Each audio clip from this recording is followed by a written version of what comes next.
நன்றி. அடுத்தபடியாக திருவள்ளூர் மத்திய மாவட்டத்தினுடைய செயலாளர் மாண்புமிகு திரு வசந்த் அவர்களை பேச வருமாறு அன்புடன் அழைக்கிறோம். உங்கள் சார்பாக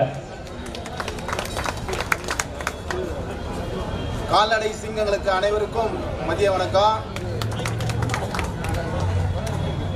மாண்புமிகு முதலமைச்சர் அவர்களுக்கு ஒரே ஒரு வேண்டுகோள் தான் வச்சுக்கிறேன். வந்தவரை வாழ வைக்கும் தமிழ்நாடு என்ற பேர் எடுத்த நம்ம தமிழ்நாட்டுக்கு நம்ம இங்கே இருந்தவர்களை வாழ வைக்க வேண்டும் என்று ஒரு கோரிக்கை வைக்கிறேன். எல்லாரும் இளைஞர்கள்லாம் மாடு வச்சுக்கிறாங்க. 45 வயசுல நீங்கள் எங்கள் மாடை எடுத்துருன்னு சொன்னீங்கன்னா நாங்கள் அதுக்கப்புறம் எங்கே போய் வேலைக்கு போகிறது?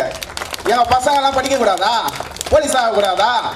அவர் IAS ஆகக்கூடாதா? நீங்கள் மாடை எடுத்துட்டுன்னு சொல்லிட்டீங்கன்னா நாங்கள் எங்கே போய் வேலைக்கு போவோம்? வாட்ச்மேன் வேலைக்கு தான் போவோம். 7000 6000 சம்பளம் வாங்கி படிக்க வைக்க முடியுமா சார்? நீங்கள் கொஞ்சம் அந்த கவனத்தை கால்நடை விவசாயிகளை எங்களை மனசுனா பாருங்க, வேற மாதிரி பார்க்காதீங்க. நாங்க தப்பான தொழில் செய்யலையே சார். 150 வருஷமா செய்யற தொழிலை நாங்க செஞ்சுன்னுக்கிறோம்.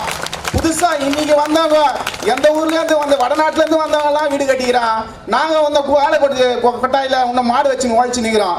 அந்த கவனத்தை கொஞ்சம் பார்த்து நீங்க வருங்காலத்துல வேளாண் துறைக்கும் கால்நடை துறைக்கும் கொஞ்சம் சிறந்த ஒத்துழைப்பை வைக்கணும். இந்த எங்களுக்கு வாழ வைக்க தான் கேட்கறோம் கண்டி. எங்களுக்கு சிறைச்சாலை தேவையில்ல சார், வாழ வைக்கிறதுக்கு இடம் தான் கேட்கிறோம். இனிமேல் கால்நடை விவசாயிக்கு மேலேயும் ஒரு கண்ணை வச்சுங்க சார். நாங்க தப்பான தொழில் செய்யல, நிரந்தரமான உழைச்சி சம்பாதிக்கிறோம். ஒவ்வொரு இளைஞனும் பாருங்க, 30 வயசுல 35 வயசுல மாடு வச்சுக்கிறான். ஒருத்தனுக்கு கூட கல்யாணம் பொண்ணு கொடுக்க மாட்டான் சார் மாடு வச்சிருந்தான். ஏன்னா அது தப்பான தொழில் மாதிரி எங்களை ஒரு ஊடக நண்பர்களும் அரசியல்வாதிகள் எல்லாரும் தப்பான தொழில் செய்யற மாதிரி ஒரு பிம்பத்தை உருவாக்குறாங்க. அதனால நீங்க நிரந்தர தொழிலாக மாற்றி தர மாண்புமிகு முதலமைச்சருக்கு ஒரு தனியான வேண்டுகோள் வைக்கிறேன். நன்றி, வணக்கம்.